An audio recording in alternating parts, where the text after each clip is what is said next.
All right, everyone. So thank you so much for joining us for our web panel today on addressing public health past and present harm in the time of COVID-19. Really happy to have you all join us. And just a quick bit of housekeeping in terms of participation for the audience.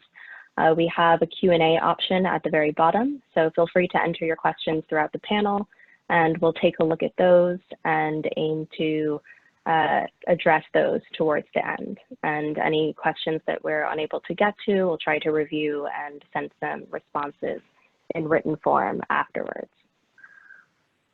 So just as an introduction, my name is Danneile Davis. I'm a field advisor here at the National Network for Safe Communities, which is an action research center based at John Jay College of Criminal Justice in New York City.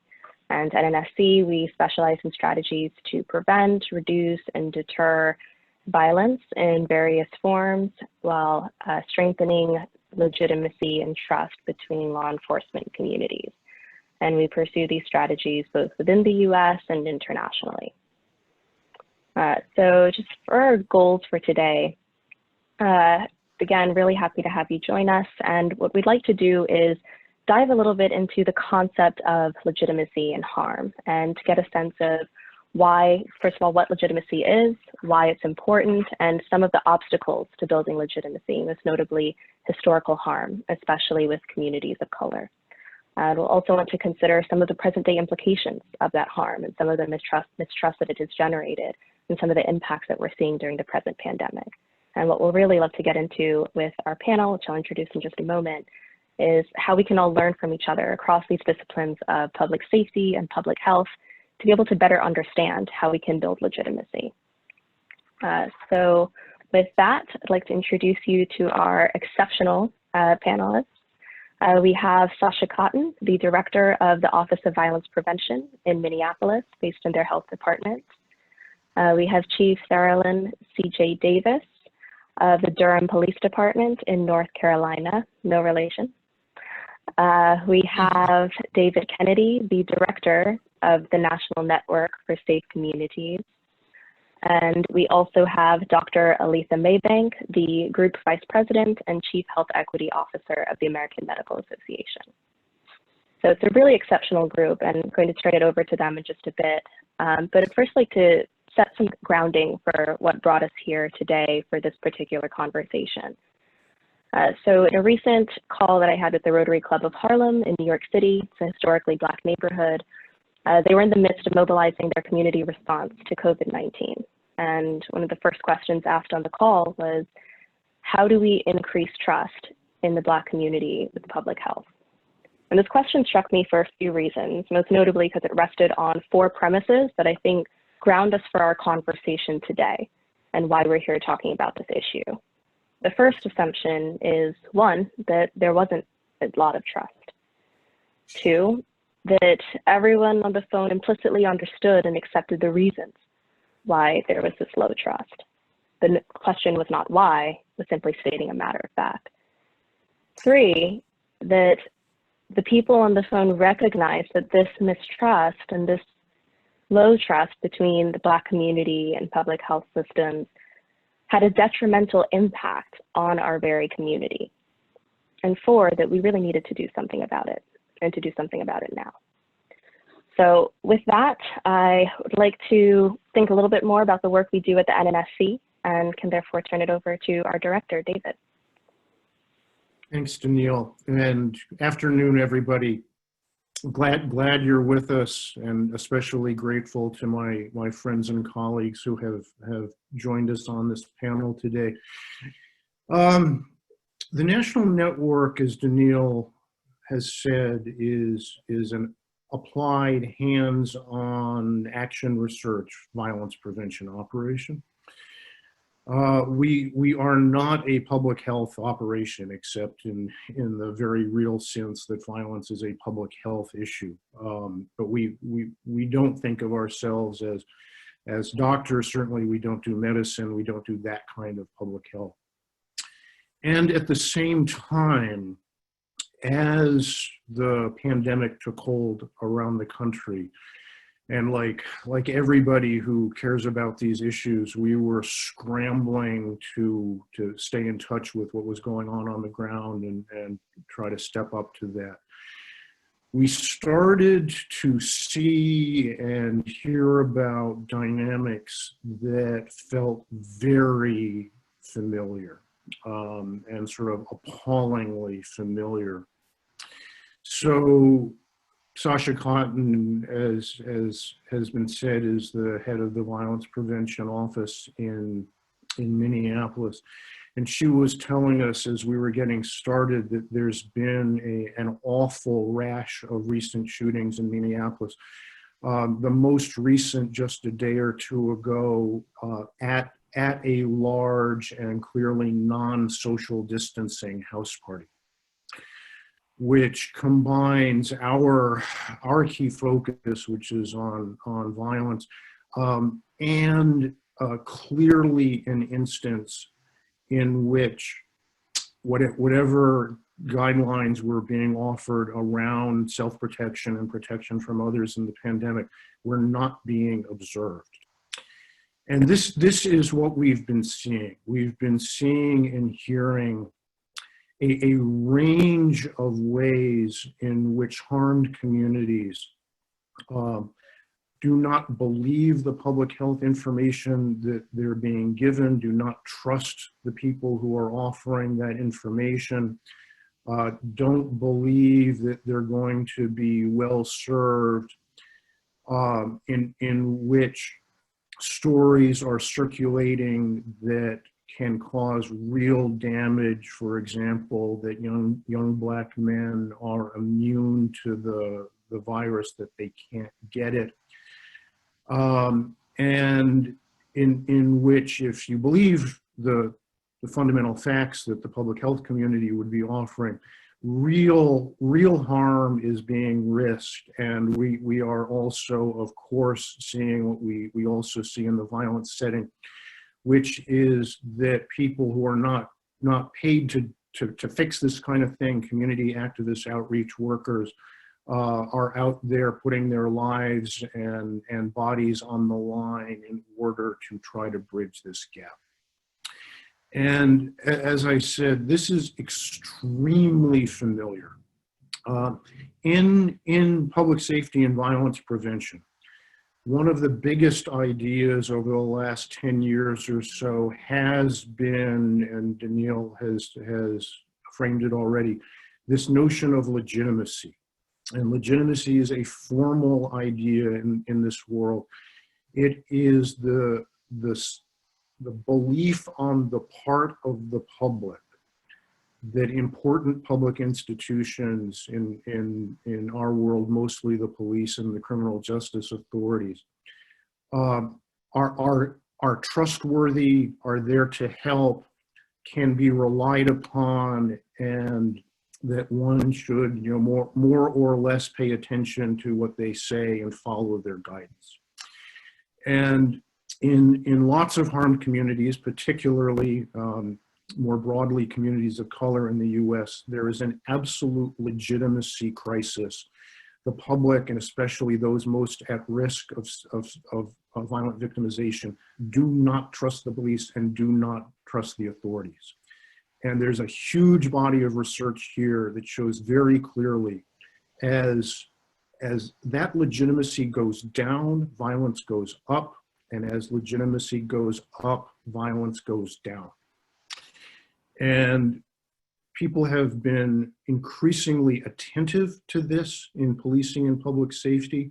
It's now very common for folks like Chief Davis, and she'll be talking about this, to think a lot about legitimacy, to deal with this with her rank and file, to deal with it directly with the communities with which she works, to the point that has become very common for people like Chief Davis to clearly articulate to historically harmed communities that they have been harmed, that the history of the United States is in fact one of supremacy and deliberate damage done to, for example, people of color under color of law, that is a real and powerful thread in American history, that it's built into the Constitution, that it's built into the Black codes and attacks by the police on civil rights, into zero tolerance policing, into mass incarceration, into things that are historically true, that genuinely drive that lack of trust, that represent real harms done by people of power and in positions of authority. And the conviction has arisen in many policing quarters that if we do not expressly address these things and expressly address repair, the work of public safety cannot be done correctly. The good news being that there's also very strong indications that if you do that work, things get better. And that in that community engagement and in that frank engagement with histories of harm and abuse, trust can be built. And as that legitimacy increases, things get better. Violence goes down, police use of force goes down, clearance rates for homicides and shootings go up. That this is not just abstract, it's very concrete. And so as we saw these dynamics playing out in the pandemic, we thought that it might be useful to try to spur an engagement around these issues in this different setting. And that's what brings us to today. So, Danneile, back to you. Thank you so much, David. And Chief Davis, I think that cues us up really well to hear some of your experience in leading the Durham Police Department and back when you were at Atlanta, to get a sense of how you think about legitimacy and what it means to you in your work. Good afternoon. Thank you for this opportunity. It's always good to do work with the National Network for Safe Communities. So this is a great conversation and a timely one too, especially as we are dealing with some very unprecedented times with the coronavirus. I'll start by just talking a little bit about my career, and I'm not going to go too deep into it, but just for you to know that as a military brat, I was raised in an environment where I had opportunities to attend school and work around different kinds of people from all walks of life. And in my early teens, my family moved to Atlanta, home of the civil rights movement, where I quickly realized that the pride of the city and the work of those individuals that were involved in the civil rights movement in that community, there was this sense of pride about taking care of community and being involved in philanthropy. And being raised in that environment and then joining the Atlanta Police Department, we didn't have some of the concerns in our police agency that you see in some of the other, some of the smaller agencies and some of the rural agencies as well. And today, even in major cities, with relationships between the police and the community, I think I was fortunate to be a fledgling officer in that environment, because there were so many individuals that mentored me that understood the importance of that relationship and the history of the city. And even though we recruited from all over the country, it was important for our new officers to know about the history of the city of Atlanta and those individuals that still live there in the community and were a part of those movements, and that officers would encounter some of these individuals on a regular basis, and even their children. So it was important for us to share that history. Moving to the city of Durham, the environment was somewhat different. The city of Durham is one also that has a rich history, but I don't think that the history of the city was very important, and a very important aspect of law enforcement, and making sure that people who took on positions in our agency and were recruited by the city of Durham really understood the pains of the past in our city. In the early 1900s, the city of Durham was recognized for its amazing entrepreneurship in African-American communities. There was this history of Black Wall Street. And, you know, with the growth of the city and development, Black Wall Street was taken away from African-American communities through the development of roads running through business districts that just completely destroyed the economic base of African-American communities. And for years there have been this pushback against government and the police and everything that stood for why minority communities were sort of in the predicament that they were in. And even today, when it comes to the development in the city and minority communities feeling like they don't have a share or a stake in that level of development.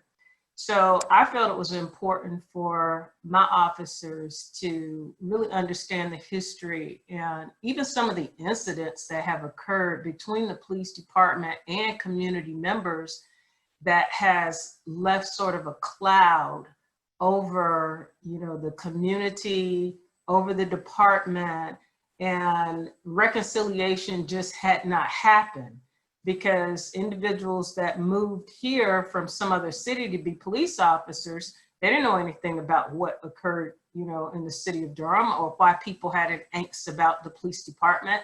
So I felt it was important not just to highlight the history in the early stages of the officers' career through their academy training, but to also talk about how that history is also played out throughout the country and why people feel a certain kind of way about the police. And then sometimes it's not so much about the race or the gender of the officer, it's about the uniform and what it has represented for years. So I think just sort of unearthing that past and, you know, that tension that has been there has helped not just with the community discussions, but with officers understanding the why. You know, why is it that community members don't like us? Why is it that we have this bad reputation? And it's not necessarily you personally, but more so the institution and what we see across the country. So I just want to maybe start my conversation off with that and how much legitimacy is important. One of my favorite sayings is beauty is in the eyes of the beholder. Legitimacy is sort of applied the same way. Those individuals who really seek and want police to be legitimate are really our customers, our community members. And it depends on what they say or what they define as legitimate is where we should always be ready to have those conversations and ready to ensure that that legitimacy is based on what our customers or what our community members expect from us. Thank you so much for that framing, Chief. And it's really eye-opening as well to hear about how your career has moved, and it's starting out in Atlanta, as you mentioned, kind of the heart of the civil rights movement. And it's such an important conversation when we talk about legitimacy and harm, because we've seen in our work, sometimes people want to associate racial harm and civil rights movement as something that's uniquely Southern or specific to cities like Selma or Birmingham. And what we know is that it's across the country in many different ways in all kinds of communities. And Sasha, we've had the pleasure of working with you in violence prevention and trust building work over a few years, and you occupy a unique role really in sitting at that intersection of violence prevention and public health. Just wondering if you could share a little bit about what legitimacy has meant to you in that work. Yes, thank you for that question, Danneile. And thank you, Chief, for your comments. They're so on point, and I think very much the work that our Chief Rondo here is trying to do with Minneapolis Police Department and the investment and legitimacy within the police aspect of our violence prevention efforts. That being said, I think the city of Minneapolis has really taken on the charge of trying to address violence prevention through a public health lens for a long time. And so back as early as 2008, Minneapolis issued ordinances and policy related to naming violence prevention, particularly focused on young people, as a public health concern and a public health issue. And that work has always lived in the health department under the guise of adolescent health. And so for many moons, we've focused through our Blueprint for Action to Prevent Youth Violence on dealing with violence and communities deeply impacted by violence in a way that partners with law enforcement, but isn't exclusively reliant on law enforcement as a tool, but really looking at underlying conditions, social conditions, what we in public health will call social determinants of health, to begin to roll back some of the things that we know cause the disparities and experiences with violence. And so for a long time, we've been thinking about it this way. I think we've really been elevated in Minneapolis now that we have an Office of Violence Prevention, and particularly through the group violence intervention strategy, which you guys have been so instrumental in helping us to design, to really pull those partnerships of community, social services, and law enforcement together and have conversations about legitimacy, and to also create the space for community and law enforcement to have some difficult conversations about what it feels like on both sides of that spectrum when things don't go as anticipated, and why there can sometimes be these breakdowns in communication.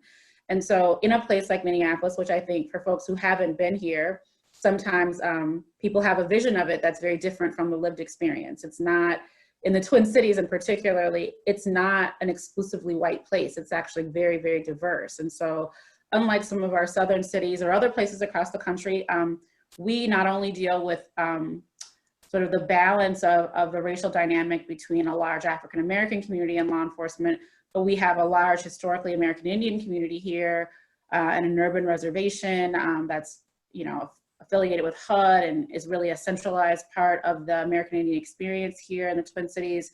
We also have the largest Somali population outside of Somalia.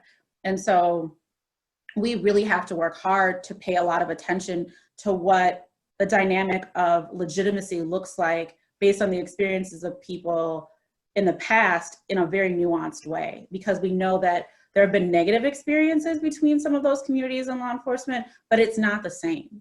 And so how do we really create space for individual communities to build relationships with law enforcement that are centered in a foundation of trust? And I think MPD, our police department here, along with the Office of Violence Prevention, are really working at that, but it requires a level of humility, and for us to really take a hard look at ourselves and some of the things that have happened. And I think one of the things I hear leadership in our department say is that people, the uniform is what people often see. So it's not your face. And so to your point, Chief, the color of the officer, or the color of the government worker, because I do really want to level set that I'm not in the police department, I am in the health department. And this is, while I've been there for 7 years, the first time I've worked really centrally in government. In the past, I've done TA like what you all do, and I've worked for universities and coalitions, all focused on violence prevention. But I think there is a unique experience to be had as a person of color working in government, because it really brings forward a duality of responsibility that you have both to your community as well as to uplifting the perspectives that people have about government. Because what we know, I think, around legitimacy is that a lot of these systems have let people down, and particularly have disappointed and sometimes targeted communities of color in a way that is reprehensible. And so we are still paying forward the bad decisions that have happened in the past to so many communities. And so as a woman and a person of color, I think I feel the burden of wanting to be engaged in those communities and really bring about change in a system that's difficult to change. We know that government is slow to change, even when there's deep willingness, which I believe we have in Minneapolis. And we also know that communities don't forget. And so bad things that have happened in communities in years past, there are still the stories that linger for so many of the residents in those places. And sometimes it's not even at the hands of the city that they live in. Minneapolis has a very large migrant population. So people coming here from lots of cities across the upper Midwest. We have lots of people here from Chicago and Detroit and Milwaukee. And so they bring with them their experiences of police engagement in those communities and attribute it to the law enforcement community here and to government in general. So I think it is just really important that we think about legitimacy for government and systems, because whether it is public health or public safety or education, we know that these systems have not been designed in a way that really benefits the communities that are hardest hit by violence and by this pandemic and by disparities in education. And so there's some real legitimate reasons why they have mistrust. And I think as systems, we have to really take charge of the responsibility that we have to fix those things and to own when people are upset with us about things that have gone wrong. Sasha, I really love that framing, especially thinking about legitimacy and harm as institutional issues, right? Sometimes when we talk about these issues, people think we're conflating the institution with the individual, and that's not at all the case. We know the vast majority of time, the individuals we work with in public safety and public health are our heroes, and especially during this crisis when we've been turning to public health, we've been turning to healthcare profession, people are putting their lives at risk to protect us. There's a tremendous amount of heroism and courage in that. And yet, to your point about how when some people look at law enforcement, they may see the badge and not necessarily the person behind it or those intentions behind it. I'd like to consider a little bit about what it's like to have that feeling with somebody who's maybe coming from, wearing a lab coat or coming from that public health position, and what kind of historical harm may be inherent in some of those images and living in the memory of some of the people in our community to speak to some of the things that we're seeing today that David outlined earlier. And of course, we don't have anyone better positioned to speak to that than Dr. Maybank. So I was wondering if you'd be able to share a little bit of your perspective on how the past and how harm in public health and in medicine and the difference between those two really lives on in the present today. Sure. Well, thanks everyone for the panel and the conversation. Thanks for the invitation.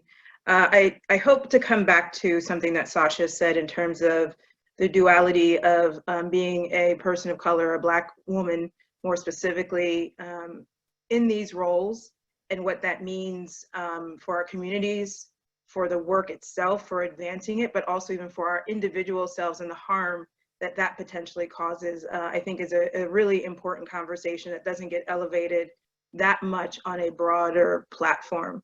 But I'm going to put that to the side a little bit. Just to give a little context of, I've been in public health. I'm a pediatrician by training and a preventive medicine public health doctor by training as well.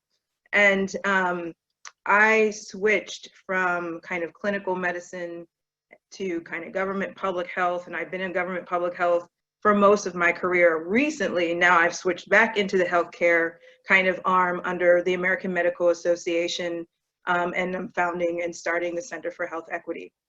I bring it up because one of the kind of things that I realized when I was finishing my residency and during my residency was that at that point in time, I was actually very turned off by medical culture.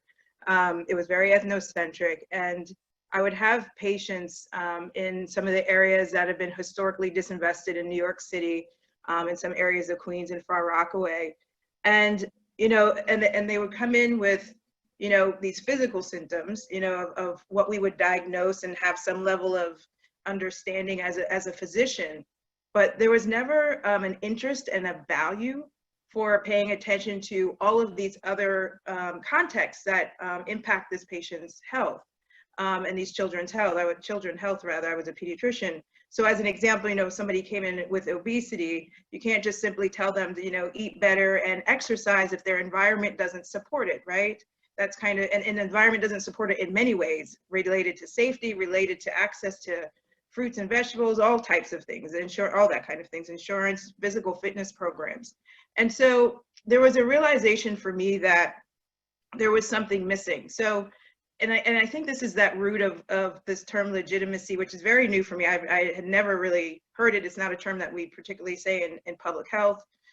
or in medicine. But to me, the core of it is, if it's about building trust, then there's an aspect of we have to value people, and we have to value people for where they are, who they are, what they have and what they don't have. And that we also have to value that they know their lives better than we do as kind of professionals coming into their space. So there has to be value in terms of how they show up, and how we, and I'm going to say it in this way, but how institutions of power allow them to show up in partnership, in coordination, in co-leadership. And I think because there hasn't been that context, you have mistrust that definitely evolves over time, because then you have solutions that are put forward that don't even resonate or make sense for the communities that you're serving, right? So that's part of how mistrust, I think, evolves. But I think what's really important, and David did mention this kind of in the beginning of his talk, is really looking at the historical context and the legacy of this country. Violence has been structured, into our economics and our politics and social conditions of this country. And violence, we know, causes harm. It causes early death. And for us as public health, that's our marker, right? It's how long does somebody live? What's their life expectancy? Does this harm, this violence, cause early death? And this is where we see inequities play out in terms of numbers and statistics. So we have to name, the structural violence. It's embedded into our economics and our systems. But even the other lens of that, of how it plays out, is structural racism. So racism being this powerful system that assigns value, back to the value piece, to people based on the color of their skin. And I feel if we're going to have a conversation about legitimacy and the roots of it and the roots of mistrust, we have to be able to name racism and structural racism, white supremacy, and how we've gotten here to this day. And then built upon that also, and more public health people are talking about this, is racial capitalism, understanding that the engine of this country was also built on violence towards Native Americans and indigenous people who were killed for their land and dispossessed of their land, and then on folks who were enslaved and brought to this country, Africans enslaved, brought to this country for free labor. Those are the fruits of how this country was born, and this premise and fallacy of like the hierarchy of human value, and again rooted in the color of one's skin. And so all systems that have evolved in this country, every single one of them, whether it's education, housing, public health, healthcare, policing, have all evolved through that lens of being structured through racism and violence here. And so, and the communities experience this, they see it. It's not something far away. It may be far away from many people who are leaders of organizations and don't have that day-to-day experience. But for many communities of color and Black and brown communities, this is their lived experience. It's something, it's very tangible for them. And so that kind of wound and that freshness is always there. There are always reminders. And so in public health, when we think more specifically about health and public health, and I can talk later about distinctions between healthcare and public health, because I think that's also important and it plays out in this pandemic. But just some examples that I'll kind of read off because I wrote them down earlier are, so there's the harm that's been caused around perceptions of pain. J. Marion Sims, considered, the founder of gynecology, he wrote his own autobiography that has everything written out in it, on women who were enslaved, and did multiple surgeries and procedures on them without anesthesia. And it's well documented. And, so there's also then sterilization that would happen. The use of Black bodies without their consent for the advancement of science, right? So that's, science has been used also to hold strong to these values of white supremacy and structural racism over time. So there's surgical experimentation, and not only, of alive, of what I mentioned before, but there's also of the dead as well. So there's history, and communities remember this, of bodies being taken out of graves in order to be used for experiments. And these stories get passed down generation to generation. Guinea pigs as research. The assignment of disease based on your skin color. So at one point in time, there was a disease called drapetomania, and some of you may have heard of this, where if a slave ran away, it was considered that they had drapetomania, they had some mental illness. And of course, the punishment would be brutal. So it could be it could be amputations. Another way, all these are ways in which build mistrust. Differential ways in which prescriptions are prescribed. There's lots of evidence about pain, and pain, medicines not being prescribed for Black communities and communities of color in the way other communities, as well as antibiotics for children, Black children not getting the same standard of care. And this goes across procedures. And then refusal of care at hospitals. And this was definitely happened during the times when hospitals were segregated, but it still happens to this point in time. And it plays out now, as we have heard in the story around COVID, where communities of color and Black communities feel they've gone to the hospital and they've been turned away. And many people have been turned away, because of the advice of staying home and if you're not too ill. However, it's really hard to tell, and have that distinction if you have a history of being turned away, and how do you trust what somebody is telling you? And then the reality is, if somebody's, and there are stories that have elevated, if somebody's going back and back and back to different hospitals and still getting turned away, then something's wrong and something's quite obvious for why people don't trust systems and the healthcare system and the public health system. So I'll stop for there right now. I have more to say, but I'll stop for there. That's excellent. And thank you so much, Dr. Maybank, for laying that out. I think it's incredibly powerful, especially what you said about not being able to tell the distinction between when you're turned away for legitimate, neutral, fair public health reasons versus just having that history.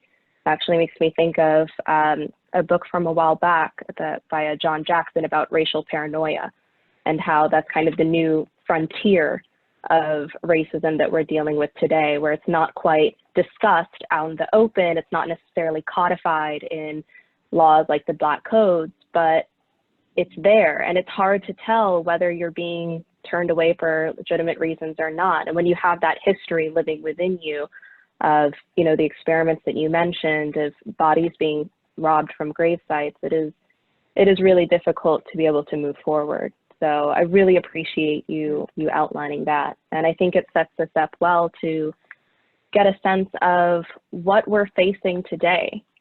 How do we feel that these harms that we've just heard about, the mistrust, the behavior that David mentioned earlier in his piece, how we're seeing that play out in the present day, and especially during this pandemic. And we kind of started out a little bit, Sasha, with speaking about that tragic incident in Minneapolis. But I'm just wondering in terms of how each of our agencies across the space with Chief Davis and the police department, Sasha with you at the Violence Prevention Office, Dr. Maybank, the AMA, and David here at NNSC, how have we seen this mistrust play out? And how is the present pandemic challenging us to consider some of these issues of legitimacy in our work? Well, I think it plays out, as I mentioned before, in terms of the trust piece of it, right? So we already have evidence. So there, I mentioned in terms of the experience and that those stories getting passed down. However, healthcare and public health, we're now at the point where we actually have scientific evidence of that's the value, in terms of data for public health. And we know Blacks are less likely to report being trustworthy of their physicians and hospitals. So that is going to prevent folks actually from seeking care when they should seek care potentially. I've heard stories plenty of stories, and in my family as well, of folks saying, I'm not going to the hospital in order to die, in the hospital or in the hallways of the hospital. And there's just so much fear about going into the place, but it's well documented. Physician bias is a real thing, and it's well documented for years now. And it's kind of what do we do as systems? I think also it creates an environment where people are less or more likely to be reluctant to follow public health advice because they're just not clear, and also they're not trusting. I think it also is an environment where people are more reluctant to wear a mask, right? Out of fear for potential harm, which we have seen happen in the country already, but also just fear as far as and mistrust. Like, is this really the right advice? Is this sound advice? Are they telling me the right thing to do? And I've heard it across communities. And I think it's really important to highlight that within Black communities, we're not homogeneous, you know, and with any communities, we're heterogeneous. So I have family who's, you know, West Indian, Caribbean, and family, you know, that's more rooted here from this country for generations. And there are differences in how folks come to understanding health, really, just in general, but also in trusting science overall. And so, you know, one side is really rooted in kind of conspiracy theories and myths, and another side more so in kind of fatalism and you know, this is how it's going to happen, and this is how it's always happened. So I expect to die because we've died early before. Not that they want to, but those are the mindsets that people have that really prevent them from engaging. And then the responsibility, looking back at really the system, what have we done as systems to engage people in a way before all of this happens, and I think Chief has kind of mentioned some of the work that she's done in that area, but what have we done in order to build that trust before times like this have happened? And I think there have been attempts over time, for sure. I know public health is definitely rooted in that space. Healthcare, a little bit less, but definitely public health. But, you know, have we really done enough to say, you know, I value your expertise, you know, we need to have our, you know, work in tandem and together pre-emergency times to figure out how to build systems and infrastructure that value your lives as well as our lives, you know? So, you know, I think these are, there are a myriad of other reasons, but I think these are some of the core reasons of why for COVID, there's just a lack of engagement from both sides. And our data shows us, you know, our data tells us a lot. I mean, I think this is the time where, for the first time in a long time, it's hard for people to run from the data because it's literally everywhere across the country. And it's our time to really face it and have these conversations about truth, reconciliation, and healing. I would jump in here as well and just say that I think it does allow for a unique opportunity for some of the folks who are doing sort of this intersectional work, or at least the way we think about it as public health and public safety, to be some of those trusted messengers. So there's a little bit of a story here, but one of our lead mobile case managers from GBI, we've done some mass distribution specifically to the clients that we serve, making sure that they and their families had masks to you know, move through space if they needed to go to the grocery store and other things while we were under a shelter-in-place order.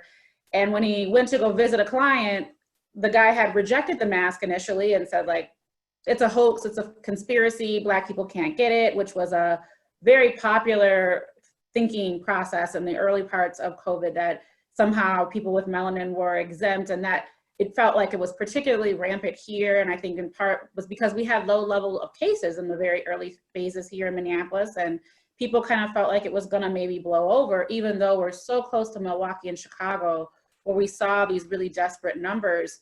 And in Minneapolis now, we're beginning to see that same desperate outcome. In Minneapolis, Black people represent about 7% of the population, I think, but represent 35% of all the COVID cases. So a pretty significant overrepresentation. But back to sort of how I think case management and other folks who are doing work around violence can really be instrumental in educating about COVID. When he was doing a social distancing visit focused on this young man's risk for violence exposure, and he had refused a mask, but he came out for this particular visit with a mask on. And my staff member was so pleased because it felt like, I'm finally getting through to him. Maybe he's taking this seriously. And he commended the young man. The young man said, no, I'm not wearing this in my regular life, but I'm wearing it when I'm with you because I respect you.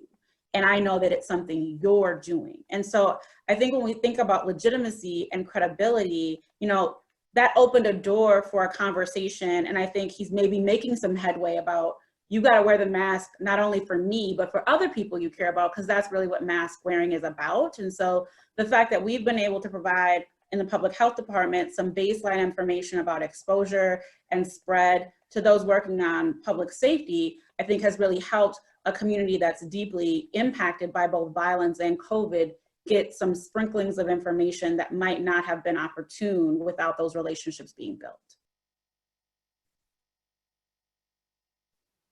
I would just also build on that. I think because it's an important point about communication. And, you know, during major disasters, like risk communication is absolutely critical, and doing it well is absolutely critical. And I think we've seen, you know, in this country, we've had a crisis in leadership and a crisis in communication.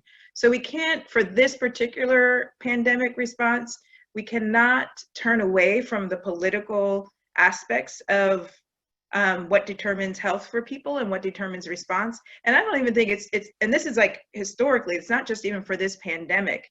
And I think in these conversations, the elephant that's often in the room is not talking about politics, you know, and how politics influences governmental public health, how politics influences police departments. I mean, it's highly political. And, you know, I'm not making a statement of better or worse, but when you have better communicators that are in political office, you have clearer communication, and you are more likely to have people who follow direction and can understand what direction to follow. Because, you know, when I look at public health, you know, the CDC has many times been remarkable in their response. That we have a really strong public health historically infrastructure, underfunded. It needs to be funded more, no doubt. But the people are really bright and know how to coordinate across the country. You know, we had Ebola in the more recent past, Ebola, Zika, H1N1. We had great responses as a country. So it's not as if we couldn't respond to this, but we have to look at the political environment and how that has impacted us and the barriers that has presented, and then the further mistrust that builds for systems such as public health with the people that they're serving.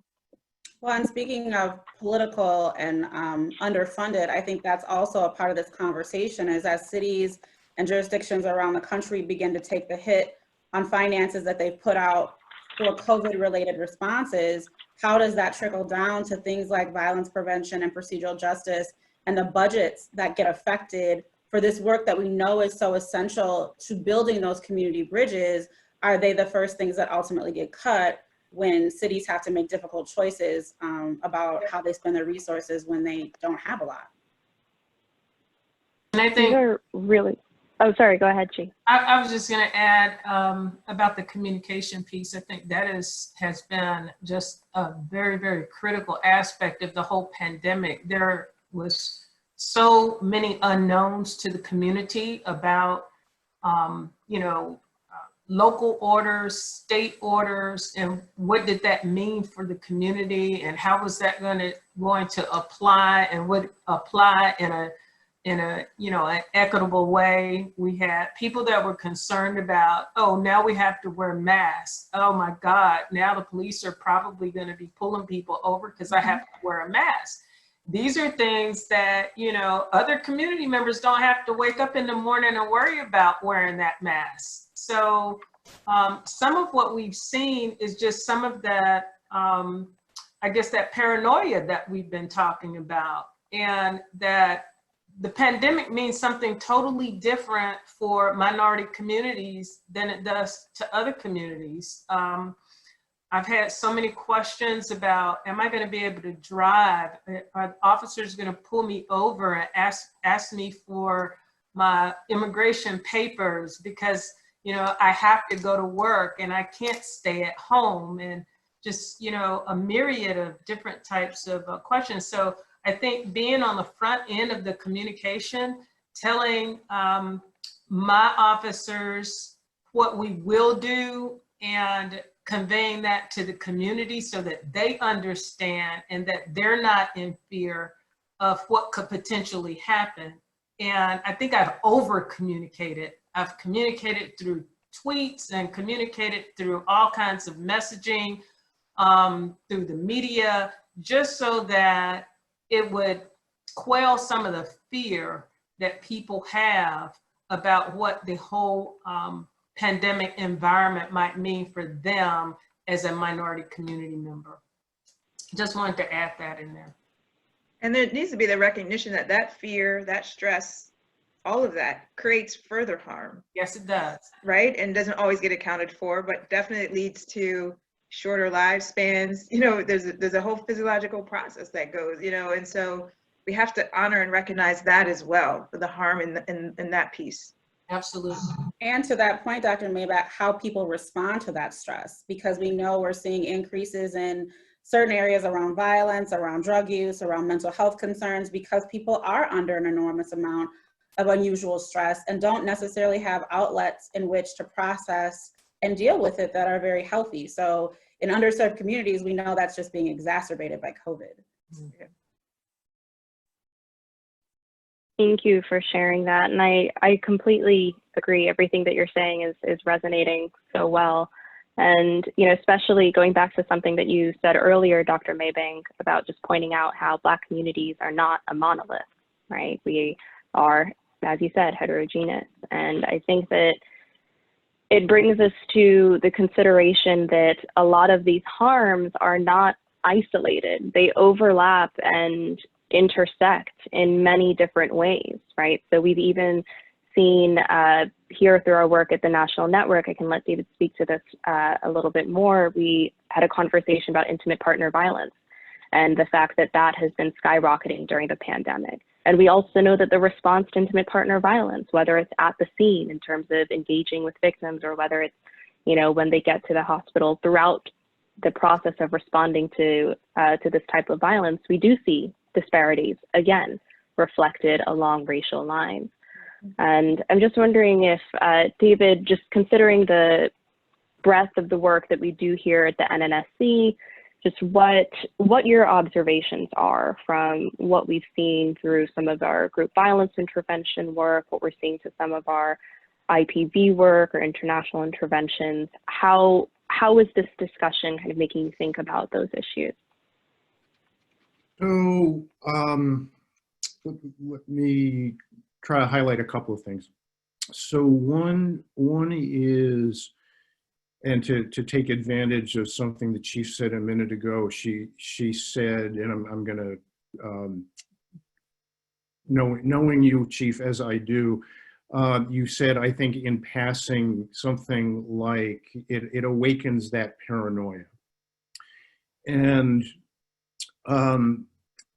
let's be frank that it's not paranoia, right? And I know you well enough to know that you don't think that this is a misunderstanding or a mistake, or people don't understand their own situation, right? They really, really, really understand their own situation, and their concern about being harmed, being neglected, being abused, not being supported, being singled out, being misunderstood.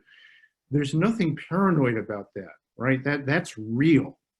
And I've been keeping one eye on some of the back and forth in the Q&A, a lot of which is about how do we address core structural disparities and move resources around. That's incredibly important. That's right.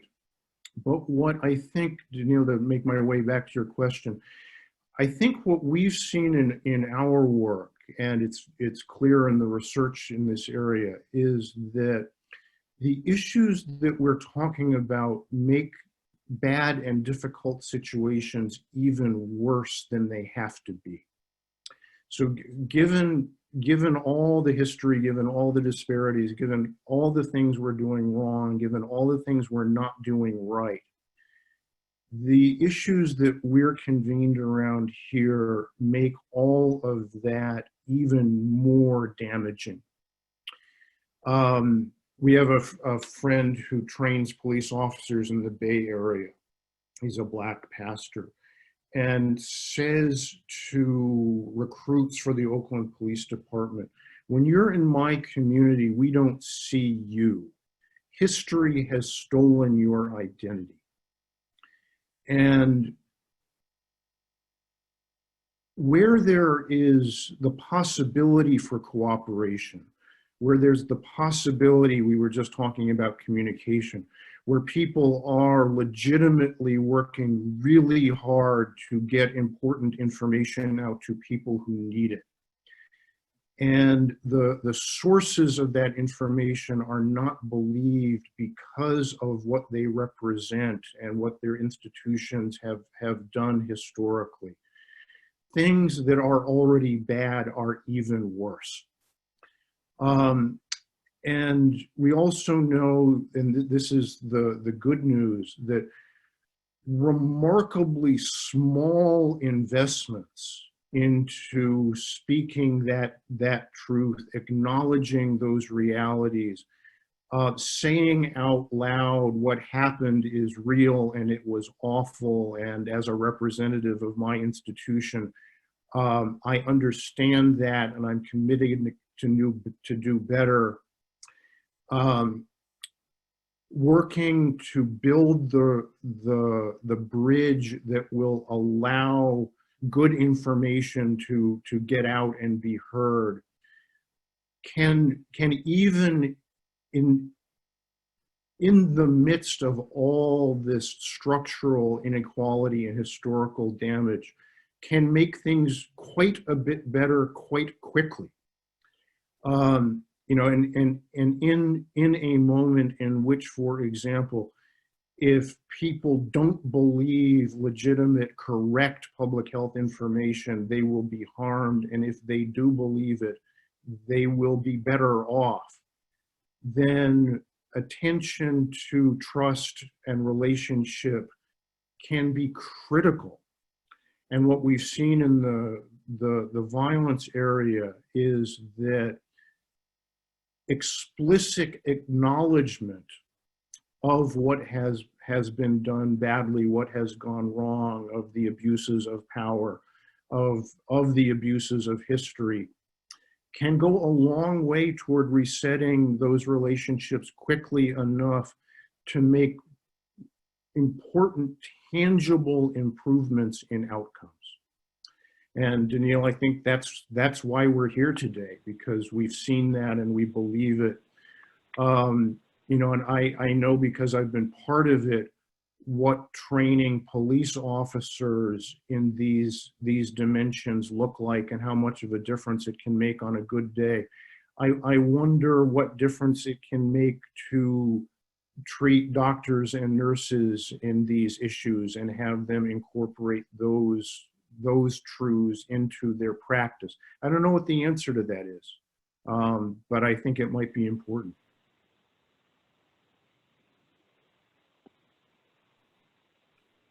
Well, it's a great question. I think we should get to that answer. I think Dr. Maybank, you might be on mute, but I'd love to hear your thoughts on that. Yes, I realized that was a tee off for me. So a few things to state first, because when I see it in the comments. So data. So I don't come at data to say that data is perfect, that data has not been used as a weapon. It has been used as a weapon. My comment before is more so saying that we do actually have data that shows institutional bias, it shows individual bias on the part of physicians, and we need to respond to it. But we also need to be very clear that data has been used to weaponize Black communities. And that's not only in the healthcare context, that is in the law enforcement context, and education and housing as well. So we need to elevate that. You know, yesterday, I believe it was yesterday, Data for Black Lives published a report, and it's called "We Will Not Allow Weaponization of COVID-19." And I highly recommend for folks to check it out. And it came across, there was a news article that I saw in Florida today that a scientist was fired, a data scientist, for wanting to present data in its truest form, but was asked to kind of, you know, beef up the numbers, and they were fired in a response to that. And I think this just really speaks to how politics,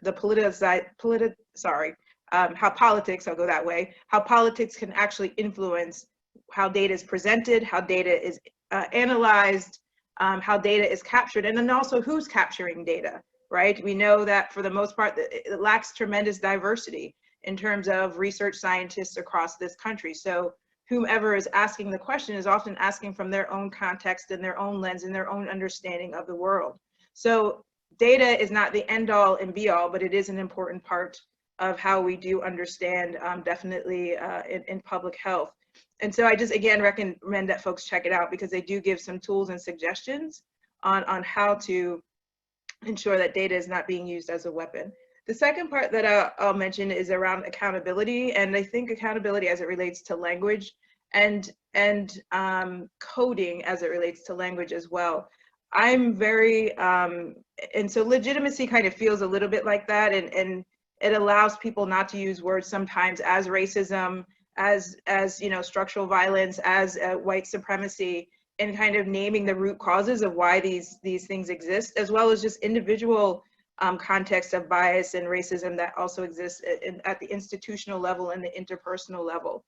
We see it in health all the time. Social determinants of health is a term that is thrown left and right and has become jargon. So this understanding that there are these conditions such as housing and employment, transportation that impact the people's health, but it's just not even used really accurately. And it really prevents people, and I just think it's a very comfortable way for folks who don't want to talk about racism and all of those other structural impacts. So I think we have to be very careful when we start to use terms of legitimacy, because I fully believe that it creates some level of confusion if not defined well. But I also believe in dismantling dominant narratives and really speaking true to what something is, especially as it relates to solutions. And I think that's important in building trust with people.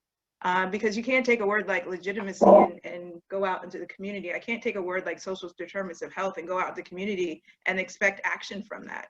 I can't go to the police department with social determinants of health and they understand what that language is.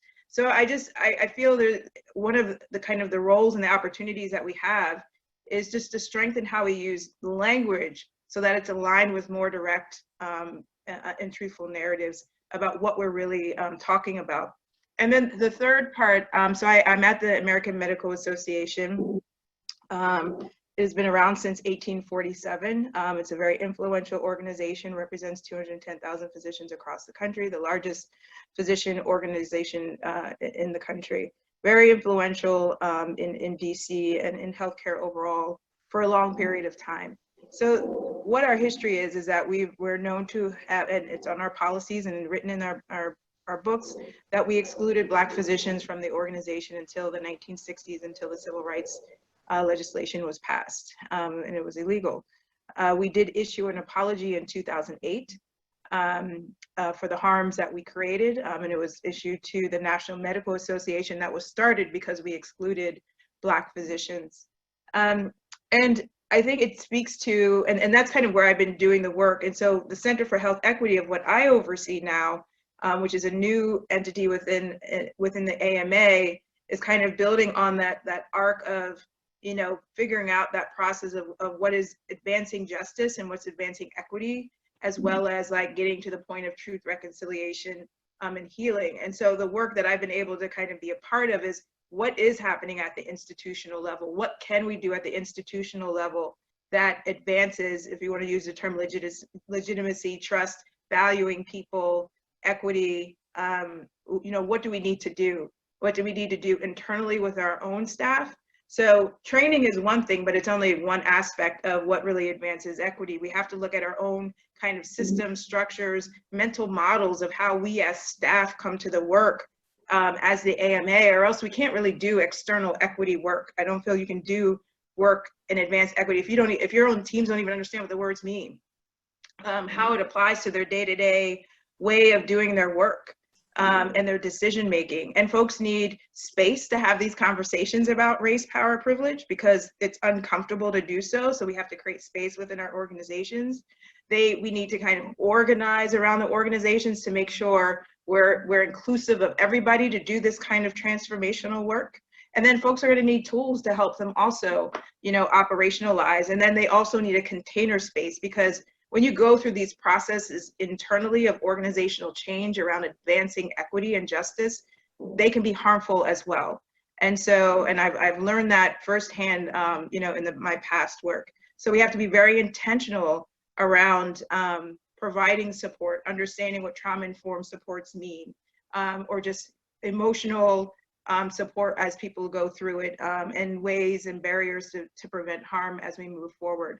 So I think that that is very important work. It is happening in the healthcare side. I mean, I'm at the AMA, so we have a Center for Health Equity, and I'm, you know, a Chief Health Equity Officer, and there are institutions that have Chief Diversity Officers for sure. And I think we're evolving in health to make sure that they're inclusive of diversity, equity, and inclusion now, not just diversity and inclusion, but understanding that equity is really a broader foundation for what we're looking for to ensure that all people have the resources, the conditions, the opportunities, and the power to actually achieve optimal health.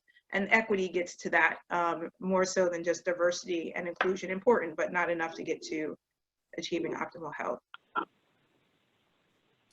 Thank you so much. And Dr. Maybank, you've spoken of equity as not just an outcome, but a strategy as well. And I think that's such important framing. And I'm wondering that connecting to some of the harms that we discussed earlier, right? Some of that historical memory that lives on that you mentioned in regards to some of the experiments and the grave robbing, it of course connects to what we see today and connects to some of the initiatives that you're talking about, but it's also connected to the broader context of harm and historical experiences that Chief Davis and Sasha and David had spoken to earlier. And you made a really good point about being intentional about the language we use. And, you know, in public safety, we have in violence prevention, we have our own terminology. Public health, there's certain language that's used. Ultimately, what matters is the concept, and it matters about how we can successfully communicate that with impacted communities in a way that actually resonates with them, right? So ultimately, that's what matters, and ultimately, that's what we're trying to get to. And aside from the different ways that we address it, depending on our perspectives and our agencies and our backgrounds, we're really ultimately getting at the same kind of harm and the same attempts to move forward and to build trust and ultimately to save lives. That's the business that all of us are in right now in different ways. And so I'm wondering, with your experiences across the board, Chief Davis and Sasha, if you could speak to some of what you've learned and some of the insights that you've gleaned from leading this work in your communities and what you think could be beneficial in this context. I can start with you, Chief. So one thing that does resonate for me in this conversation is that, you know, our work typically is always reactionary. It's always after something really terrible has occurred. And what I've learned, and it's taken many, many years, that my work really is the backside of harm that has taken place in the lives of community members for a long period of time sometimes, whether it's child abuse, whether it's alcoholism, whether it's domestic violence, whether it's, you know, other types of inequities, lack of education, mental illness, all of that just mushrooms into all of these other adverse kinds of situations for people. And what is so hard to convey to, you know, police sometimes is that we should always be thinking in terms of how a person got to this place. Why are they here? And what is the best outcome in that moment that you make a decision? And our decisions should not always be about how many arrests we make, but how we impact the lives of community members and change lives, and taking opportunities to use that power, that authority that we have to change the trajectory for young people and for some of our community members by reaching out to our social services, our mental health, you know, institutions, and other health community members or advocates to give people alternatives than incarceration. Just like right now, my officers have a directive that we are in the middle of a health crisis, a pandemic, and many of our community members' circumstances are where they don't have masks, they can't get masks, We're not arresting people for not having on masks. We're going to help them get masks if we need to help them get masks, because my focus is on the health of the entire community. And when we walk away from an individual that needs some type of support or some type of help from us, then we just add to the problem and create, another, bad situation. So just in terms of harm and thinking about harm, and I've said this in community meetings, that harm begins long before individuals get to the police department. Now, it is up to us to determine what we're going to do once that encounter happens with law enforcement. And changing the culture of, law enforcement around the country, that's a heavy lift, because police departments are sort of bifurcated in a way. You have those traditional officers who are used to the police being the ones that are called to put folks in jail. And then you have new officers who want to be more of, community oriented, and they're embracing, community members and finding ways to be creative in assisting and supporting. And changing that culture is where we have our biggest challenges. But you have to have leaders who believe that change needs to happen. There are police leaders all over the country that all they think about is, the fact that communities are dealing with crime on a daily basis. And it's our job to make sure that we reduce crime. And they don't think about the other social problems that have to be dealt with in order for us to make some type of progress in that vein. So I've heard it said over the years, officers say, well, I'm not a social worker. And we are forced in that corner right now. We have to be social workers if we want to be successful in the work that we do. If we deal with those underlying problems, we can impact crime. We absolutely can impact crime. So, from my perspective, I try to look at our work from a 360-degree sort of, not just about public safety, but about how do we improve the quality of life for our community members altogether. Even if I can't provide, health resources, I can make sure that the person knows what health resources. And Dr. Maybank talked about the trauma-informed approach. A lot of police agencies really don't talk about how do we deal with the trauma that a victim is experiencing. We go take the police report, we tell them you need to be in court on such and such a day, and do not provide the resources that they need to potentially mitigate a problem, give them the support that they need and the resources that they need, and so on. So it's a paradigm shift. But harm and the legitimacy question and the definition for legitimacy, if you ask my officers today, what does legitimacy mean? You're probably right. They're going to be very, very confused about their legitimacy, because I think we talked about it earlier, about the fact that they feel that their legitimacy is in the badge, the rank, the authority. And unless we tell them, different, and we don't provide opportunities to have that discussion about what trust is and trustworthiness, and that the community doesn't look at you as being legitimate, and explain to them and provide environments for just not for them to learn, but to actually have dialogue with community members who have experienced harm and trauma at the hands of the police. So I know I digress, but it's a very, very, very good, very interesting dialogue. I think, and there are just, similarities when you said about the social work part, that was, I usually have that in what I say earlier, but that was what I would get told when I was a resident, that the social worker will take care of that. Yep.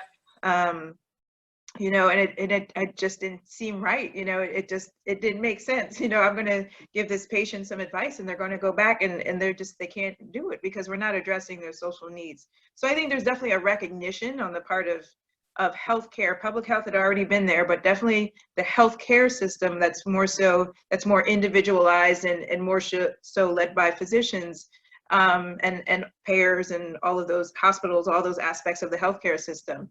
There's definitely a recognition that we need to pay attention to the social needs of patients, and that is an important part of caring for people. It's an important part of preventing further harm to people. But as you also mentioned, harm was there and created well before, you know, a person comes into a doctor's office, especially in our Black and brown communities, you know, coming from many different directions. Yeah.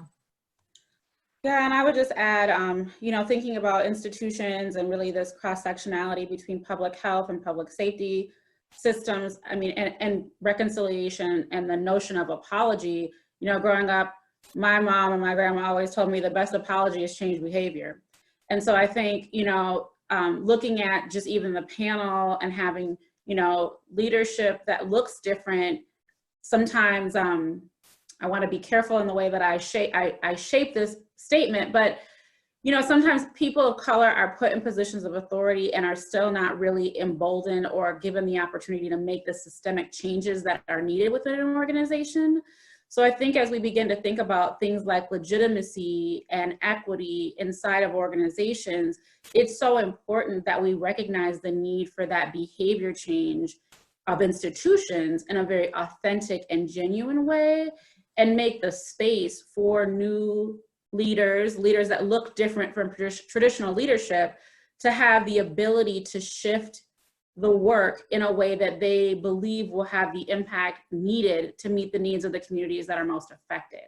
And so I just want to elevate that, because it's a pleasure to be on a panel with such strong leaders, Black women leaders, but also recognizing the duality that I mentioned before, and sort of the challenges of being a person of color, a woman, a Black woman, a Latina woman, in my case, Black and Latina woman, who is really trying to change the way we think about the work, and still in the confines of government, and how communities' frustration with government can sometimes really get in the way of building those relationships that we know are so important to making the work effective.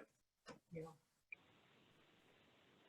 And I can really appreciate that too, because I think that's a challenge that African-American leaders have. I know it's been a challenge for me, even as I communicate to my other colleagues about what I think we should be about doing. And sometimes being honest about what is the hardest thing.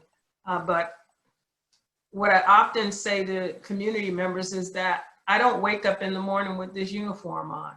You know, I wake up in the morning as an African-American female that, you know, if on a Saturday morning I decide to put on a jogging suit and do some shopping, I'm treated just like every other African-American female that's out there in the community.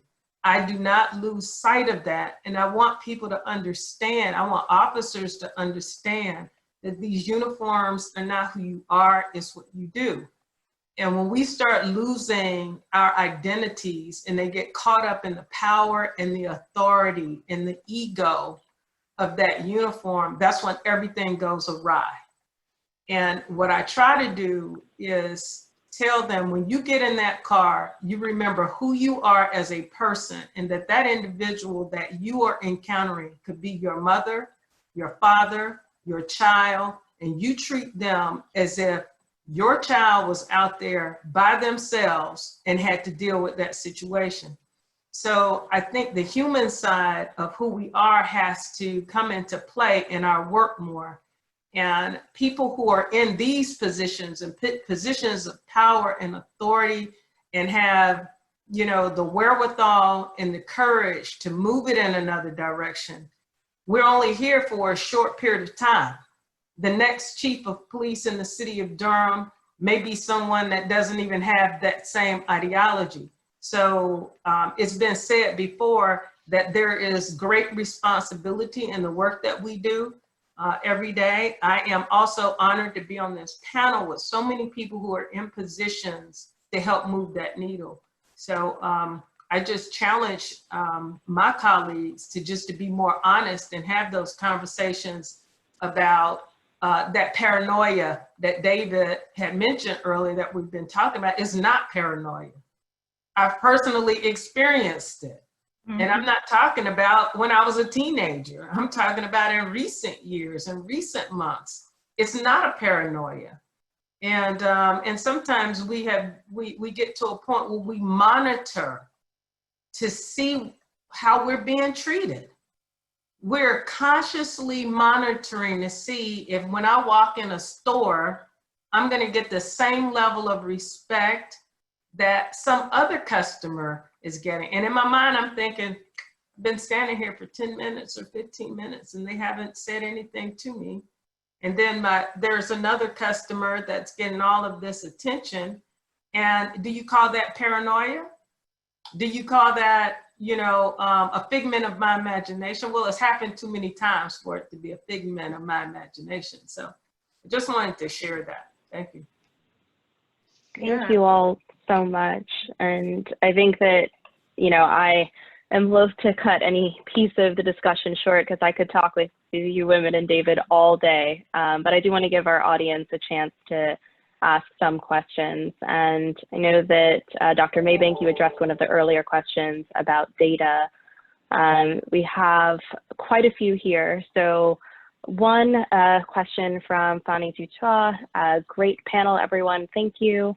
I'm wondering, as a South African, if there is a class and/or race undertone to the clash of strategies for ending the COVID-19 lockdown? And does the very different lived experience of communities of color inform this debate as well?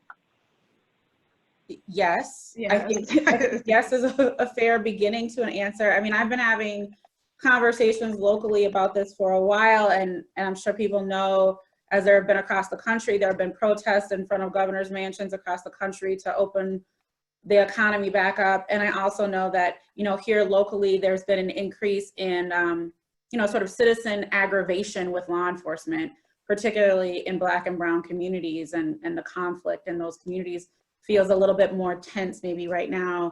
And I was having a conversation with a colleague today, and I was saying, well, it's about access to power, right? So many white people feel very confident going and protesting in front of their governor's mansion and demanding what they want. But for many Black and Brown people, their closest access to power or to government is through law enforcement, because that's who's regularly in their communities for a variety of reasons that I don't think I need to delineate here. And so they're expressing the frustrations that they feel of systems imposing what feels to them like an imposition of stay at home, you can't go to the stores, you have to wear a mask. So all of a sudden, as a country and as a world, everyone's feeling these restrictions, and how the sort of pushback on those restrictions shows up definitely looks different depending on race, class, and lived experience. And so I think that that's something we also have to recognize as revealing about where we are as communities and as a country. Yes, and when the data came out, I think there was a lot of concern amongst many folks in health equity, but also just, I'm sorry, injustice overall, that once it showed that Black and Brown communities were more likely to experience death in cases, that there would be this shift. There would be this shift and feeling that folks were not, I don't know, susceptible or just weren't at risk for getting COVID, and white folks, to be more specific. And the data kind of shows it. If you hear some of the stories, there have been some great New York Times articles over the last week of just talking to people in the communities that have opened up that are predominantly white. And they'll say we haven't been in contact with somebody who had COVID or experienced death of somebody who has had COVID. And that's the experience of probably many people in positions of power. And I've witnessed that kind of in my own personal experience and who I have access to, that, that Black employees, as an example, are more likely to have been in contact, know somebody who's passed away.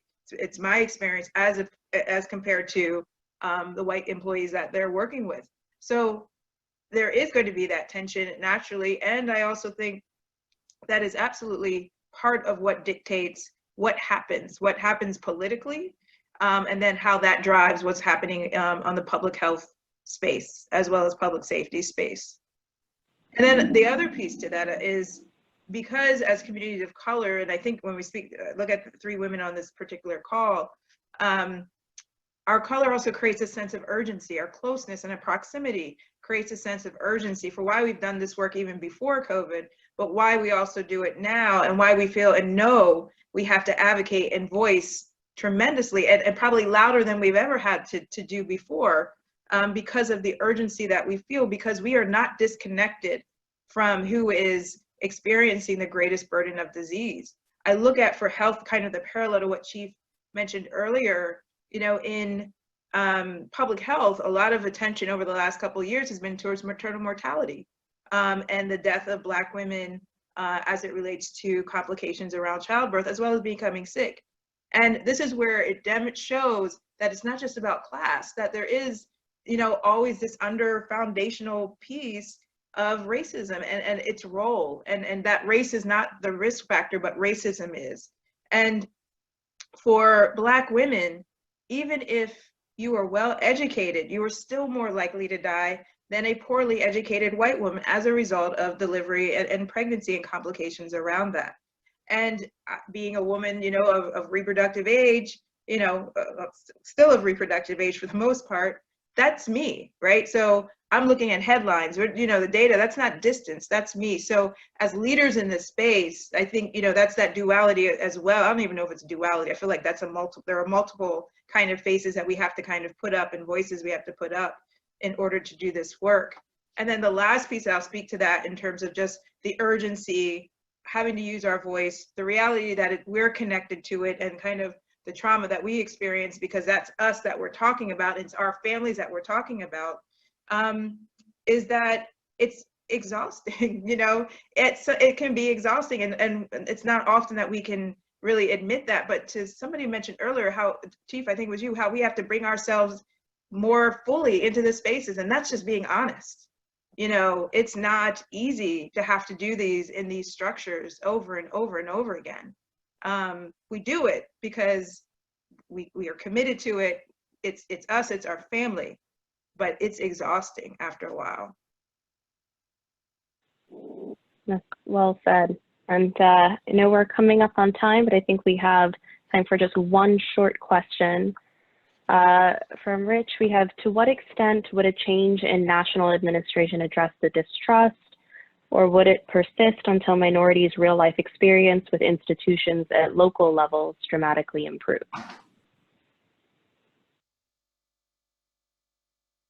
Well, go ahead. Go ahead, Dr. Maybank. If you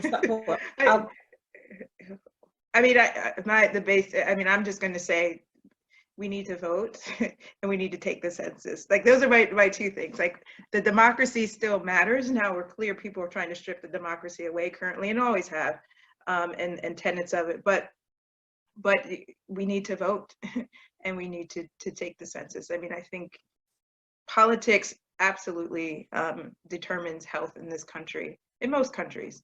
And so we have to honor that and recognize it, and understand that we do have some level of power as it relates to who is in political power.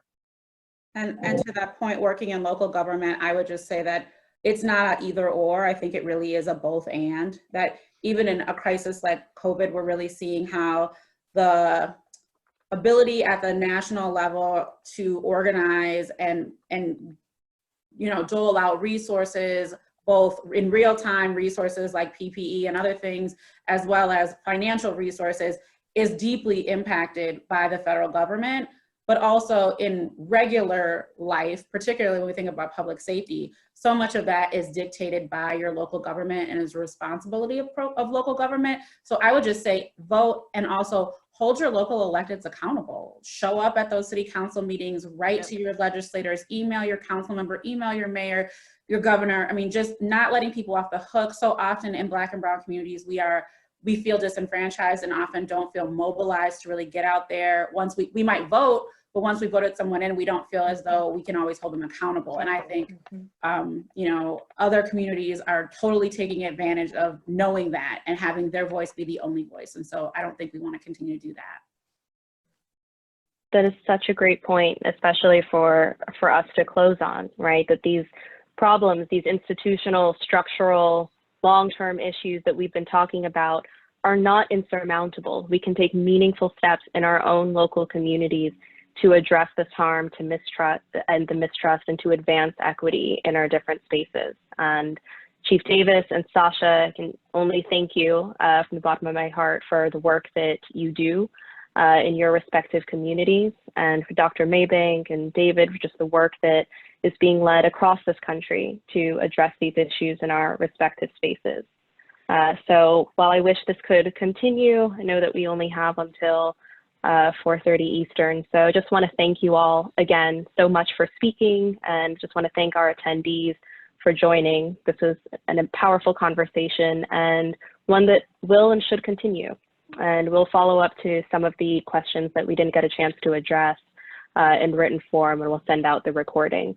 So thank you all so much for your insight, your expertise, your patience, and I hope you stay well and stay safe. Thank you, Danneile. Thank you. Thank you. Thanks, Danneile. Thanks, everybody. It could